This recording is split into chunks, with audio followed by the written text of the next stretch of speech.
Gente, oi. Esse painel agora, estou muito contente de mediar, porque é com uma galera que eu gosto, que eu admiro, que eu acompanho o trabalho, e também porque é sobre um tema que eu gosto muito de pesquisar quando eu estou aqui na UPix fazendo ali o planejamento estratégico para marcas. Então, para a gente falar sobre cultura, eu queria chamar a Júlia Reis, jornalista criativa, especialista em conteúdo. Venha. O Zé na rede, indígena tupinambá, paraense, engenheiro e criador de conteúdo. A Natália Rodrigues, comunicadora e diretora de atendimento na FKD Influencers. E o Sérgio Rocha, diretor de marketing, comunicação e parcerias na Gerando Falcões. Obrigada, gente. Bom, bora lá. Eu queria começar perguntando para vocês, e aí eu queria saber de cada um, como que a trajetória pessoal de vocês se conecta com a construção de negócios criativos fora do Brasil instagramável. Por que eu estou falando fora do Brasil instagramável? Porque a gente sabe, quando a gente está falando de cultura, de nicho, muitas vezes a gente encontra um Brasil que as marcas não estão dialogando, que elas não estão alcançando, ou que elas não estão querendo ver. Então, eu queria que vocês me contassem. Uau! Bom, primeiramente, boa tarde, gente. Muito feliz de estar aqui ao lado de vocês. Bom, eu acho que a minha carreira começou ao contrário. Eu, no jornalismo, eu comecei a entender que eu podia falar do Brasil com S no jornalismo, o Brasil que eu gostava e que eu vivenciava. Claro que é dentro de um recorte muito específico. Eu cresci em Taboão da Serra, Grande São Paulo. Sempre fui aquela criança que comia terra e jogava futebol, e joelho ralado, e ouvia rap. E aí, quando eu falei para os meus pais, minhas tias, você é jornalista. Aí falava, vai chegar no Jornal Nacional. E aí eu não me via assim na bancada do Jornal Nacional. E aí, aos poucos, durante minha carreira, entrei em lugares muito importantes, como a Agência Mural, de jornalismo das periferias, a Vice, que fez eu entender que eu podia fazer um jornalismo que falava sobre cultura das ruas, que falava sobre lifestyle, que não é esse jornalismo da grande massa, que está na bancada da Globo, mas que está no dia a dia, que está nas ruas, que está enxergando ali, para além das pautas de cotidiano, ou seja, se o metrô está aberto, se vai funcionar o hospital público, mas sim o que está pegando, como que a criatividade da juventude, das outras gerações, está se movimentando para esse presente, para esse futuro. Então, meu caminho foi um pouco disso. Zé. Já para mim, tem uma frase que quem é do Norte sempre escuta e vê na televisão, que é frete grátis, exceto para o Norte. E eu acho que essa frase não é só sobre o frete, né? Várias coisas são tiradas da gente só pelo fato da gente ser do Norte. E aí, isso foi uma das motivações de entrar para a economia de criadores, mesmo sem saber que eu estaria lá. Então, eu me formei em engenharia de produção em 2016, e quando eu terminei a faculdade, eu queria trabalhar com algo que me permitisse viajar e que permitisse contar o que eu sei, de onde eu venho, de mostrar isso para as pessoas. E aí, quando eu fui procurar essas referências na internet, para eu me inspirar, lá em 2016, só tinham coisas do Sudeste. Eram águas que a cor era azul, eram realidades que não faziam sentido para mim. E aí eu falei, talvez esse é o momento de eu ocupar a rede social, a internet, com os cenários e as imagens da minha realidade. Então, foi quando eu comecei o Zé na Rede, em 2016, mas demora para a gente ganhar grana, né, com a internet. Então, fui trabalhar com uma cooperativa de catadores, depois eu fui trabalhar numa indústria de cosmético, depois de sapatos, mas tudo ligado à Amazônia. Eu fazia esse meio de campo entre a matéria-prima natural e as empresas que compravam essa matéria-prima natural, né? Era o comércio justo. Então, acaba que esse Brasil com S, né, esse Brasil fora aqui do eixo Sudeste, é a minha realidade, né? Eu queria passar essa realidade para as pessoas. E eu passei muito estresse nesses trabalhos de carteira assinada, porque as pessoas têm muita preguiça de pesquisar, de aprender, mesmo com tanto conhecimento já naquela época, né? Então eu falava, gente, essa pessoa ganha 5 vezes mais do que eu para fazer esse trabalho medíocre, eu tenho que ficar corrigindo as coisas dela. Então, muito do meu estresse da carteira assinada foi o que me motivou a ir para a internet, e falar sobre a questão amazônica, falar sobre a pauta indígena, falar sobre a sustentabilidade de um outro local, questionar a publicidade também, porque só a água azul e a água transparente é bonita para publicidade, sendo que nos rios da Amazônia são águas de outras cores e asseguram que vocês estejam respirando um ar, que vocês tenham chuva aqui.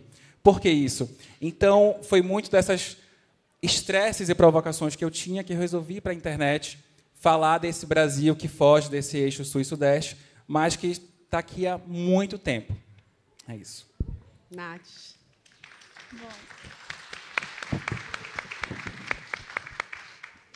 Bom, boa tarde, pessoal.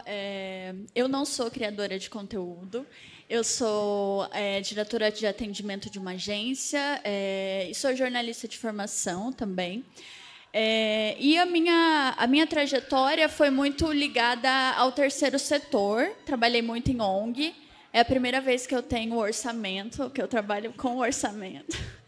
E está sendo uma experiência muito interessante trabalhar com os clientes que eu atendo, porque são marcas com uma maturidade legal em que essa conversa já existe, sabe? Essa é premissa básica, assim, da gente buscar essa representatividade. Hoje a gente tem um projeto grande de microinfluência, que a gente tem 200 microinfluenciadores e todos espalhados pelo Brasil, sabe? Temos representatividade em todos os estados. Então, tem sido uma primeira experiência dentro do marketing de influência com esse cliente e que eu já encontrei esse nível de maturidade mesmo para trabalhar, para pensar além dos números de seguidores, para pensar em vivência, em autenticidade. E é isso.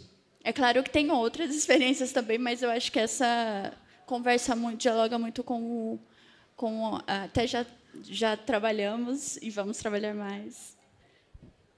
Bom, pessoal, boa tarde. Antes de responder a pergunta da Olha, eu queria só fazer um comentário em relação ao que a Júlia falou. Imagina que você fez jornalismo, que você conseguia pelo menos dar uma imagem do que poderia ser. Imagina eu explicar para minha mãe, eu fiz relações públicas. Nossa, como você explicou isso? Não expliquei, eu desisti. Mãe, confia. Falei, vai que vai dar certo. Mas a minha história, eu acho que ela se conecta um pouco da minha origem, de onde eu venho. Então, eu cresci na zona norte de Belo Horizonte, de uma origem muito humilde, um homem negro, gay, e isso norteou as minhas decisões ao longo da vida. Então, eu acho que eu tive um privilégio de trabalhar com educação superior a vida toda. Então, eu acredito muito que a educação é o caminho para a transformação, seja ela a educação regulada ou não, mas que só com a educação a gente vai conseguir ter um projeto de Estado que seja maior que um projeto de governo para promover uma transformação real. Né? E o que a gente está fazendo aqui é educar. Acho que aqui tem uma questão. Né? E adicional a isso, um pouco dessas escolhas ao longo da vida, que foi o privilégio de poder trabalhar com a educação superior, o privilégio de ter podido, em um dado momento da vida, ingressar num mestrado, numa instituição reconhecida e estudar a diversidade étnico-racial, e isso se tornar um olhar ainda mais profundo sobre os desafios que a gente tem no Brasil, e por uma coincidência da vida, a Gerando Falcões ter me encontrado e eu ter feito uma escolha de vida de hoje dedicar ao social. Então, assim, as minhas paixões e motivações estão ligadas ao social, estão ligadas à educação, e eu acho que é isso que norteia as escolhas, os projetos e as decisões que a gente toma no dia a dia. Massa. Você falou dos olhares e eu vou fazer perguntas direcionadas agora porque eu queria um pouco do olhar de creator, de agência, de marca, e eu sei que vocês vão me trazer tudo isso. Vou começar com o Zé, tá? Zé, eu sei que você traz muito da Amazônia e da identidade indígena no seu conteúdo. E aí eu queria saber que Brasil você sente falta, você acha que ainda não é visto pelas marcas, pelo mercado, e como você traduz isso no seu conteúdo? Acho que é o Brasil que tu acabou de citar, né? Uhum. Tem um grande problema quando a gente fala da Amazônia, por exemplo, é a generalização que as pessoas fazem, né? Às vezes as pessoas viajam para uma cidade na região amazônica e falam, eu conheci a Amazônia. Eu falo, sério? Se eu vim aqui para São Paulo, fiquei 2 dias aqui, sei lá, em Pinheiros, e eu falar que eu conheci o Sudeste, ou que eu conheci a Mata Atlântica, né? Como vocês iriam se sentir em eu resumir tudo numa experiência de 2 ou 5 dias em um bairro de São Paulo. Então, passa muito por essa generalização, e a minha vontade era falar assim, é sério que a gente está discutindo um Brasil fora de São Paulo e Rio de Janeiro em 2025? A gente está tendo que ter essa conversa aqui para falar sobre isso, mas não iria resolver muita coisa. Então, pensem que a Amazônia são 9 estados do Brasil, 60% do território brasileiro, né? A gente tem uma densidade demográfica muito menor se comparado com o Sudeste, claro, mas 70% das pessoas moram nas cidades. E tem a Amazônia ainda fora do Brasil, em outros 8 países. Então, imaginem a diversidade disso. Né? Muita gente fala, quando eu vou para a Europa, eu pego um ônibus, viajo 3 horas, estou num país completamente diferente, falando outra língua. Só na Amazônia brasileira, a gente tem 180 línguas nativas. E quase ninguém sabe disso. Né? Todo mundo acha que só o português é a língua principal. Em São Gabriel da Cachoeira, que é um município no Amazonas, são 4 línguas oficiais. O português mais 3 línguas indígenas. Então, de fato, a gente está falando de uma diversidade gigantesca, mas que isso não alcança as pessoas ainda. Só alcança quando vocês aqui são impactados. Então, em 2019, eu lembro que teve uma grande queimada em Rondônia, a fumaça chegou aqui e o céu de São Paulo escureceu à tarde. Essas eram as manchetes dos jornais. Não importa se a gente estava respirando ruim, se estava pegando fogo na floresta, o que importava era a gente tá de tarde aqui em São Paulo, o sol foi embora, como assim? Então, acho que isso fala muito sobre a realidade que a gente ainda vive.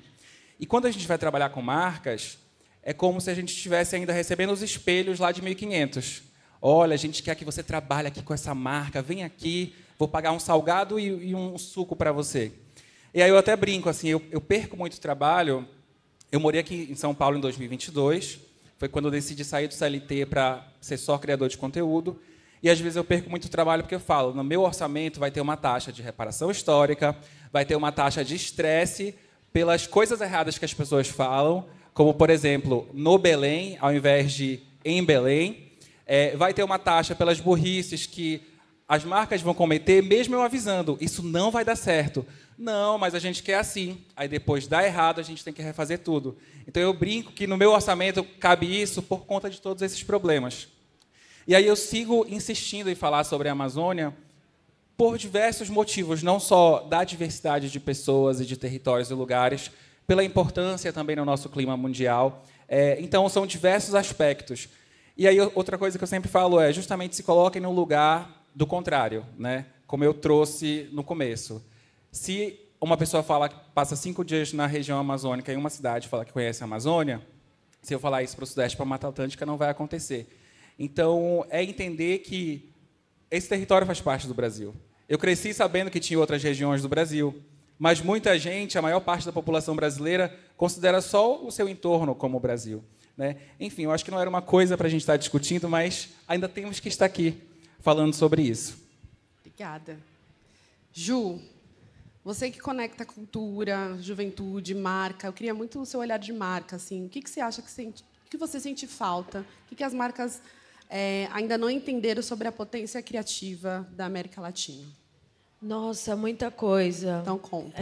Uau. Eu acho que, primeiro, assim, tanto na Brasa como na Hypebeast, a gente fez, quando a Hypebeast chegou aqui no Brasil, a gente fez uma grande ação para diversificar dentro da nossa comunidade. Então, a Brasa são todas mulheres negras de várias partes do país, né, de norte a sul, e na Hypebeast Brasil a gente conecta criativos também de vários lugares do Brasil, e a gente entendeu que isso enriquece muito a nossa editoria, mas também nossa relação com marcas. Então, no Carnaval do ano retrasado, a gente fez parceria com uma marca de relacionamento que queria muito cobrir Carnaval em outros lugares. E a gente falou, a gente conhece e tem criativos de todos os lugares do Brasil. E a galera brilhou o olho e a gente fez acontecer. Só que isso, eu estou dando um exemplo de 2 anos atrás, durante o Carnaval. Tipo assim, isso não acontece o tempo inteiro. A maioria das marcas que vêm nos procurar ou que se relacionam comigo, enfim, é ainda um olhar muito fechado. E eles não entenderam essa diversidade, né? Esse lugar em que o Brasil também está falando muito sobre o pertencer latino, por exemplo, eu acho que as marcas elas entenderam o discurso, ou seja, como colocar no deck, como falar, qual foto que vai escolher, saca? mas elas não entenderam como transformar isso em conteúdo, como transformar isso em narrativa literal mesmo. E ainda quando vai, é num discurso de assistencialismo. É num discurso também somente sobre sustentabilidade e não outras faces assim. Então, são missões e missões, passo por passo, mas eu acredito que a gente ainda está longe de conseguir fechar um 360 em que coloca criativos de outros lugares fora do eixo Rio-São Paulo como criativos que também são capazes de entregar tanto uma qualidade tanto quanto e até melhor. Isso é uma coisa muito dura de falar, mas eu não tenho medo de falar e eu falo mesmo. Eu acho que existe um preconceito muito forte aqui principalmente em São Paulo de achar que se contratar fotógrafos do norte do Brasil, do Nordeste ou até do Sul para cobrir festivais locais, não vai ser tão lindo e tão relevante. Então, é melhor trazer um squad de influenciadores para aquele lugar e fazer essa cobertura. Então, eu tento muito dizer, a força local é a melhor, porque só quem é de lá sabe onde pisa e vai levar a gente para os melhores lugares, sabe? Então, eu entendo que, aos poucos, quando as marcas entenderem e confiarem nesse movimento, a gente vai conseguir viabilizar movimentações muito mais relevantes para o nosso Brasil. Assim. Maravilhosa. Aí, só um exemplo rapidinho, que complementa muito o que tu trouxe, Júlia. Às vezes, a gente só é procurado quando, por exemplo, tem uma sandália aqui que foi lançada com a flora da Amazônia. A gente quer te contratar. Eu falo, gente, quando não tem essa campanha, eu vou ficar descalço pela rua, então. Né? Tem aqui um prato que a gente criou que tem uma planta da Amazônia. E quando não tem, eu vou comer onde? Eu posso comer na cuia também, que é maravilhoso. Mas eu quero dizer que a gente só é lembrado em momentos específicos e pessoas daqui são lembradas sempre. Então, parece que a gente só está ali para aquele momento único e específico que, às vezes, pode ser uma vez no ano só. É isso. Sérgio, você lá na Gerando Falcões, eu sei que você vive o impacto da educação, do empreendedorismo nas periferias. Como que esse território tem usado, digamos assim, a Creator Economy para gerar renda e transformação mesmo social? E se você quiser rodar os seus vídeos também. Bom, eu acho que antes de falar e dar os exemplos de como a gente tem utilizado, acho que é importante falar da favela enquanto potência. Né? Normalmente a gente fala ou olha para a favela enquanto escassez. Então, acho que a primeira coisa que a gente tem que entender é que a gente está falando sobre 16,4 milhões de pessoas que vivem nas favelas e periferias do Brasil. Então, 8% da população brasileira vive em favelas e periferias. Adicional a isso, hoje o Brasil tem 12.300 favelas. Tá? Vou falar um pouquinho mais. Se a gente falar de renda, a gente está falando de uma renda média ali de R$3.000, tá?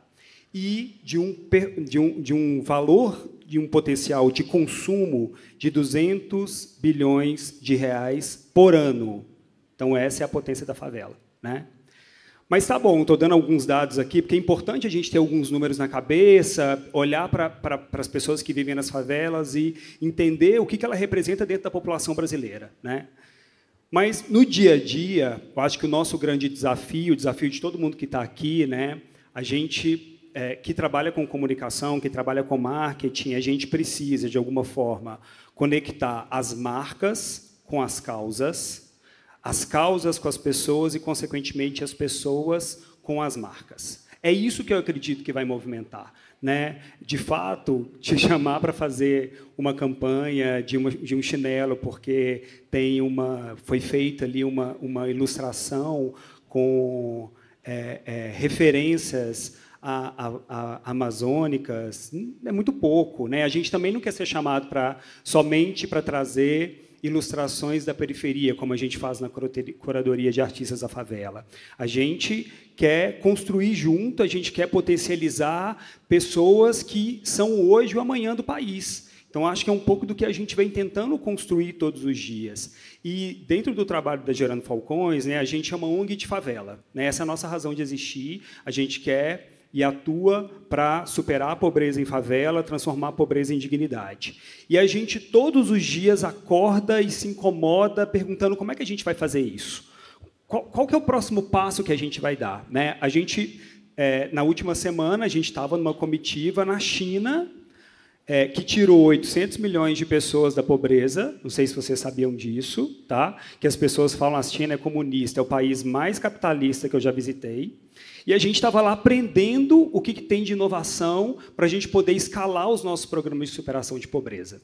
E aí, falando de programas, a gente olha muito para as pessoas que vivem nos territórios de favela e periferia, a gente fala o que falta, qual é a próxima oportunidade, o que está acontecendo agora que a gente pode levar e pode fazer o movimento acontecer. Então, por exemplo, a gente fechou uma parceria com a Microsoft para oferecer educação em inteligência artificial para as favelas e periferias que a gente atua.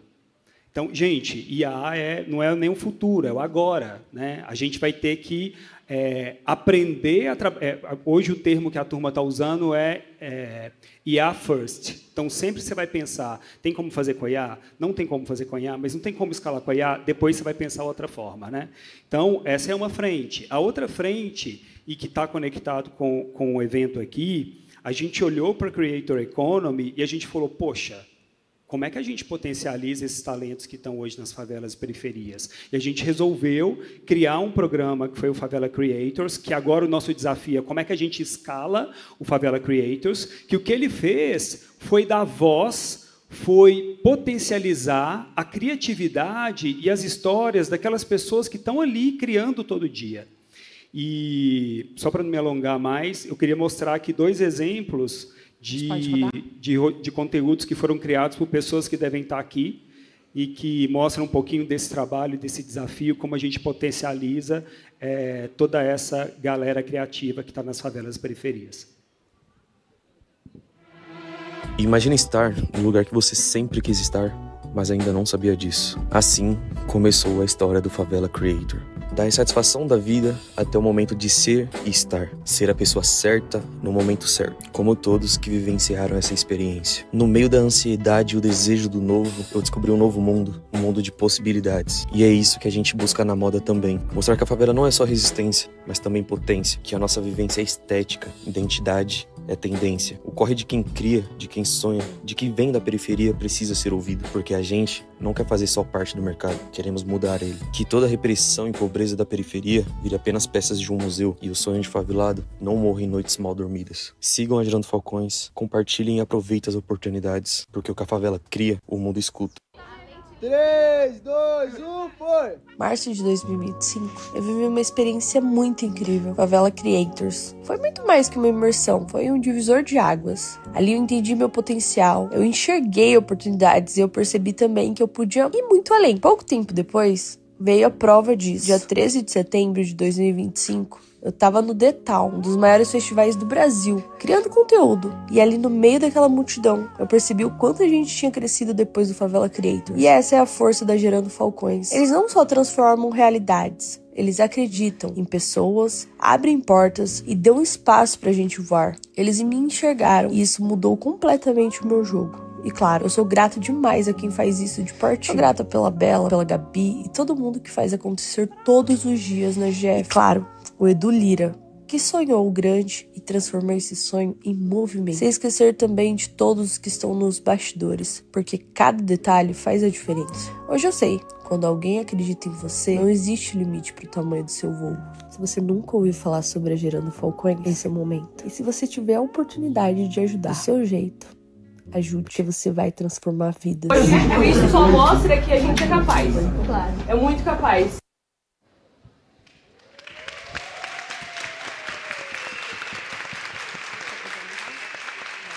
Obrigada, Sérgio.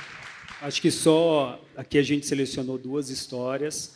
Depois de realizar o Favela Creators, a gente pediu para cada um criasse um conteúdo ali contando um pouco como foi o processo, mas eu acho que menos do trabalho da Gerando Falcões e mais os detalhes das palavras que cada um usou para falar, né? Para falar que é transformação, que é pessoal, que acreditaram nas pessoas, e por isso que a gente escolheu esses exemplos, sabe? Porque é da potência individual de uma galera que é o hoje, que é o amanhã. Perfeito, obrigada. Nath, aqui agora com seu olhar de agência e projetos de influência, como que vocês costumam pautar o creator, trabalhar com o creator de uma forma que ele não seja apenas um banner, por exemplo? Hoje a gente consegue trabalhar num formato, nos projetos que eu trabalho hoje, num formato muito de cocriação e com total liberdade de produção, sabe? Eu sou ímper, né? Eu sou aluna da Rafa Lotto e eu vejo que muitas das boas práticas que ela passa nas aulas eu tenho conseguido aplicar nesse trabalho de microinfluência.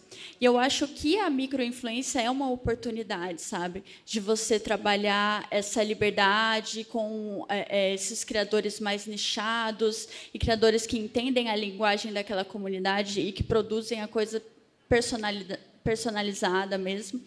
E a gente tem feito esse trabalho e entendido que as marcas têm deixado de olhar a influência, entender os seguidores como definição de influência. Então, a partir desse momento que ela deixa de ver o influenciador como um formato, é que a gente consegue realmente valorizar os outros aspectos que realmente criam a conexão, né? Perfeito. Agora, para a gente finalizar aqui, já olhando para o nosso tempo, eu queria que a gente respondesse brevemente. Tem algo que me incomoda, que normalmente o mercado enxerga esse Brasil com S como nicho. E aí eu queria saber como vocês reagem a essa visão de nicho. Porque, às vezes, o que eles estão chamando de nicho, às vezes, é mais da metade da população, né? Exato. Se é que vocês me entendem. Eu acho que tem palavras que entram na moda que são perigosas, né? Nicho é uma delas. Eu acredito que o Brasil com S, ele não é um nicho, porque eu acho que ele não é uma editoria, ele não é uma vertical. Eu acho que ele é um jeito de se ver as coisas, né? Quando eu entendo a diversidade, eu entendo a autenticidade, que também é outra palavra da moda, mas também é o diamante do conteúdo, é o diamante das coisas, da comunicação, a autenticidade. E quem mais pode ser autêntico, sabe, como o Zé aqui, sabe, como essas pessoas, todo mundo que está aqui, que sabe cada vivência, sabe, como o Sérgio. Quem mais pode ser mais autêntico do que a si mesmo, que sabe o que está falando, que sabe onde pisa, que sabe sobre o teu território, que tem a sua própria comunidade? Então, eu acredito que seja isso. Assim, é mais do que um nicho, ou é mais do que uma editoria, é uma visão de se ver o mundo e de tomar decisões. E é onde a gente mora, é quem a gente é. Assim, eu acho que o Brasil ele está muito na moda e essa é a hora de virar a chavinha e tirar esse Z de vez e o mundo inteiro enxergar S como a letra da vez. Boa.